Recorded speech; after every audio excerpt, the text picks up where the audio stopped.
کہ جب رمضان کا مہینہ شروع ہوتا ہے تو فتحت ابواب الجنہ واغلقت ابواب النار، کہ جنت کے دروازے کھول دیے جاتے ہیں اور جہنم کے دروازے بند کر دیے جاتے ہیں۔ کیوں بھائی ایسا کیوں کیا جاتا ہے؟ اس کا کیا تعلق ہے؟ ابھی تو ہمیں جنت میں اٹھ کے جانا نہیں ہے، ایسا تو نہیں عید کے دن ہی جنت چلے جائیں یا عید کے دن ہی جہنم چلے جائیں، ایسا تو نہیں ہوتا ہے۔ کیوں ایسا پھر اللہ تعالیٰ فرماتے ہیں ایسا اس لیے کرتے ہیں چونکہ یہ رمضان کا پروٹوکول ہے، یہ رمضان کا پروٹوکول ہے کہ رمضان کی ابتدا ہوگی، جنت کے دروازے سارے دروازے کھول دیے جائیں گے اور جہنم کے سارے دروازے بند کر دیے جائیں گے۔ یہ انڈیکیشن ہے، انڈیکیٹ کرتے ہیں اللہ رب العالمین اس چیز کی طرف کہ اب میری رحمت کا دروازہ پہلے سے زیادہ کھل چکا ہے، تو جتنے بھٹکے ہوئے ہو تم، جتنے بڑے گناہ تم نے اپنے پاس میں کر رکھے ہوں، آؤ اب رجوع کر لو، آؤ اور اب توبہ کر لو، آؤ اور اپنی اصلاح کر لو، میں تمہاری مغفرت فرماؤں گا۔ اسی لیے اللہ کے نبی صلی اللہ علیہ وسلم کی حدیث میں، حدیث قدسی ہے، جس میں اللہ رب العالمین نے کیا فرمایا ہے کہ لو بلغت ذنوبک عنان السماء، تمہارے گناہ آسمانوں تک کیوں نہ پہنچ جائے۔ یہ شیطان کے بہکانے کا طریقہ ہے،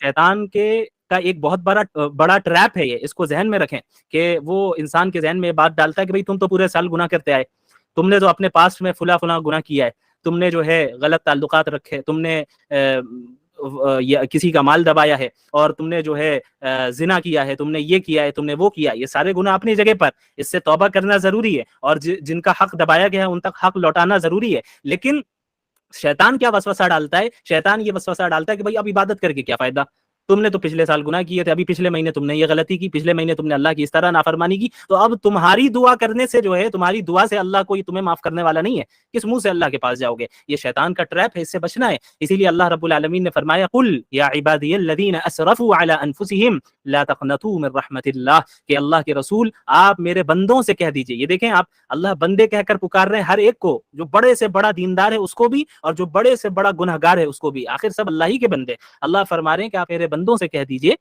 لا تقنطوا من رحمت اللہ، کہ تم اللہ کی رحمت سے مایوس نہ ہو، اللہ کی مرضی سے مایوس نہیں ہونا ہے۔ کیوں؟ کیونکہ مایوسی تو یہ کفار کا طریقہ ہے، مایوسی یہ مسلمانوں کا طریقہ نہیں ہے۔ لا تقنطوا من رحمت اللہ ان اللہ یغفر الذنوب جميعا، اللہ رب العالمین تمام گناہوں کو معاف کر دیتا ہے۔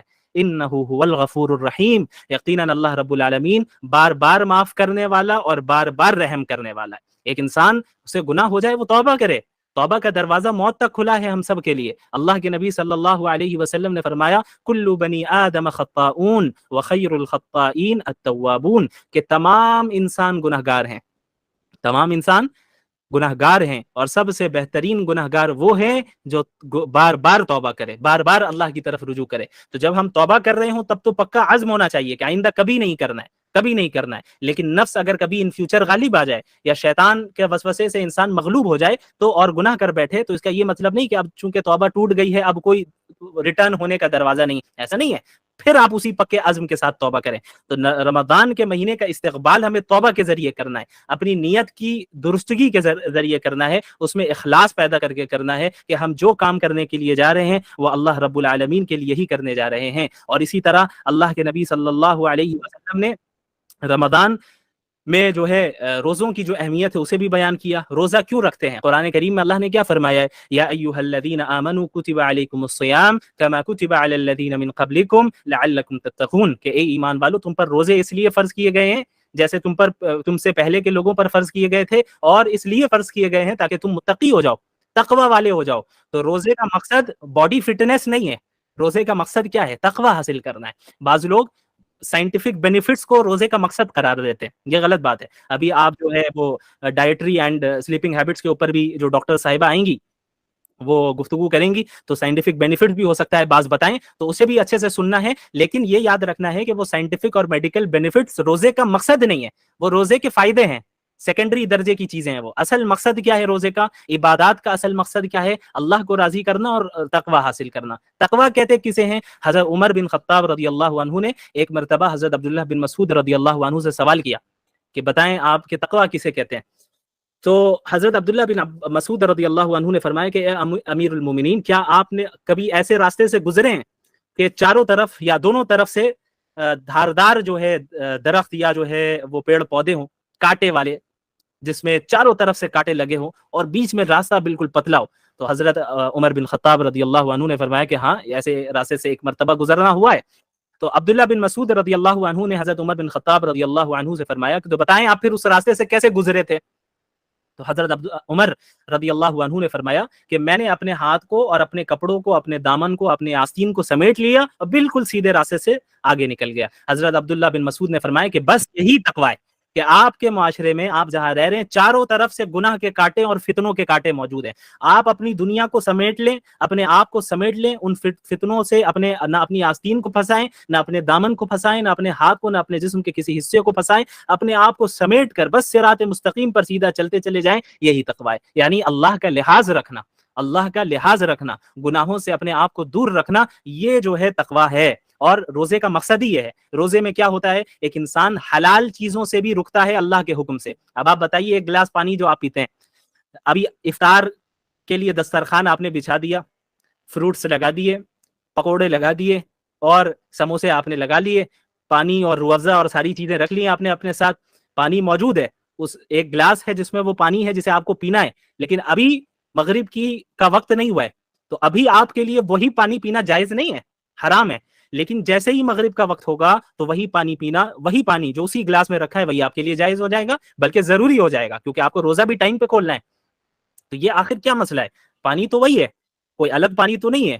وہ پانی جو ابھی 1 منٹ پہلے جس کو پینا جائز نہیں تھا، اب 1 منٹ کے بعد اس کو پینا جائز ہو گیا، بلکہ ضروری ہو گیا۔ یہ آخر کیا مسئلہ ہے؟ ایسا کیوں ہوا؟ یہ اللہ کے حکم کی وجہ سے ہوا، کہ اصل اللہ کا حکم ہے۔ اللہ کا حکم جہاں کہے گا، اللہ نے جہاں کہہ دیا یہاں رک جاؤ، بس ہمیں رک جانا ہے۔ اللہ نے جہاں کہہ دیا بس آگے بڑھو، ہمیں آگے بڑھنا ہے۔ یہ ہے ایک متقی مومنین کی صفت، متقی کی صفت اور مومن کی صفت، کہ اللہ کے حکم کے سامنے ہر چیز کو سرنڈر کر دینا ہے، اپنی چیز کو، اپنی خواہشات کو پیچھے ڈال دینا ہے۔ تو رمضان میں تربیتی کورس ہے یہ ٹریننگ ہوتی ہے پورے سال کے لیے۔ کیا ٹریننگ ہوتی ہے؟ کہ جس طریقے سے رمضان کے مہینے میں آپ اللہ کے حکم سے حلال چیزوں سے رک رہے ہیں ٹیمپرری طور پہ، صبح صادق سے لے کر غروب وقت تک آپ کھانے پینے سے اور سیکشول ریلیشن سے آپ اپنے آپ کو دور رکھ رہے ہیں، رکھنا ہے، ضروری ہے، فرض ہے، ورنہ آپ گنہگار ہوں گے۔ اللہ کے حکم سے جو ہے آپ نے حلال چیزوں کو وقتی طور پہ اپنے آپ کو آپ نے دور کر لیا، تو یاد رکھیے پورے سال رمضان کے علاوہ باقی 11 مہینوں میں بھی وہ چیزیں جو اللہ نے آپ پر پرماننٹلی حرام کی ہیں، اللہ کے حکم کے پیش نظر اس سے بھی دور رہنا ہے۔ یہ ہے ٹریننگ، رمضان کا اصل مقصد یہ ہے۔ لیکن ہمارے یہاں رمضان کو بس ایک کھیل کود اور ایک جو ہے بس کھانے پینے کا مہینہ بنا دیا گیا ہے۔ ہمارے یہاں بس جو ہے خواہ مخواہ کے نعروں اور جو ہے خواہ مخواہ کے پروگرامز اور افطار پارٹی اور سحری پارٹی، ہم بس اسی میں رہتے ہیں۔ یہ جو ہے یہ جو ہمارے ذہن میں وسوسے آتے ہیں، یہ شیطانی وسوسے جو رمضان سے پہلے اور زیادہ آتے ہیں، چونکہ شیطان کو پتہ ہے کہ ابھی رمضان آئے گا، مجھے قید کر لیا جائے گا۔ اللہ کے نبی صلی اللہ علیہ وسلم نے فرمایا کہ وصفدت الشیاطین، کہ شیاطین کو رمضان کے مہینے میں قید کر دیا جاتا ہے، جو سرکش شیاطین ہوتے ہیں، جن کا کام ہوتا ہے لوگوں کو ایمان سے اور اسلام سے دور کرنا، انہیں قید کر دیا جاتا ہے۔ تو شیطان بھی رمضان سے پہلے بندوں کی، اپنے چیلوں کی اور اپنے ایجنٹس کی ٹریننگ کر کے جاتا ہے، میں تو جا رہا ہوں، تمہیں اپنا باقی کام کرنا ہے، 1 مہینے کے لیے تمہارے حوالے۔ تو ہمیں یہ دیکھنا ہے کہ ہم شیطان کے ایجنٹ بنیں گے یا اللہ رب العالمین کے بندے بنیں گے، ہم شیاطین کے بندے ہیں یا اللہ کے بندے۔ اللہ کے نبی صلی اللہ علیہ وسلم نے فرمایا لا یؤمن احدکم حتی یکون ہواہ تبعا لما جئت بہ، تم میں سے کوئی اس وقت تک مومن، کامل مومن، ایک اعلیٰ درجے والا مومن ہو ہی نہیں سکتا جب تک کہ وہ اپنی میری لائی ہوئی شریعت کے تابع نہ ہو جائے، اس کی خواہشات میری لائی ہوئی شریعت کے تابع نہ ہو جائے۔ کیا مطلب؟ کہ ایک اللہ کے نبی صلی اللہ علیہ وسلم نے فرمایا کہ ایک انسان اس وقت تک اعلیٰ درجے کا مومن ہو نہیں سکتا جب تک کہ اس کے ڈیزائرز کتاب و سنت کے موافق اور اس کے مطابق نہ ہو جائے۔ ایک ہماری خواہش ہو رہی ہے مجھے حجاب نہیں پہننا ہے، میرا جسم میری مرضی، لیکن قرآن کہہ رہا ہے کہ عورتوں سے کہو کہ وہ حجاب پہنے۔ اب یہاں پہ امتحان ہو رہا ہے، یہ امتحان کی جگہ ہے کہ اب یہ میری بندی اللہ میرے حکم کو ترجیح دے گی یا اپنی خواہشات پہ عمل کرے گی۔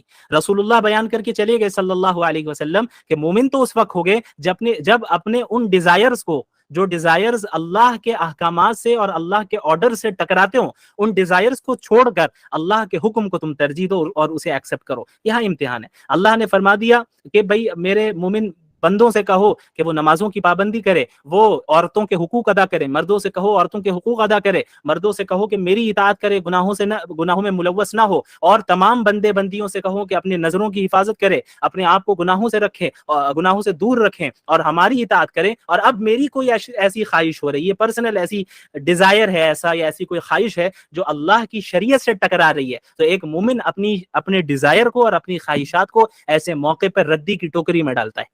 وہ اللہ کی اطاعت کرتا ہے، رسول اللہ کی اطاعت کرتا ہے. کیوں؟ کیونکہ وہ جانتا ہے کہ یہ دنیا اصل دنیا نہیں ہے، یا چند دن کی زندگی ہے، 40 سال 50 سال 60 سال 70 سال 100 سال.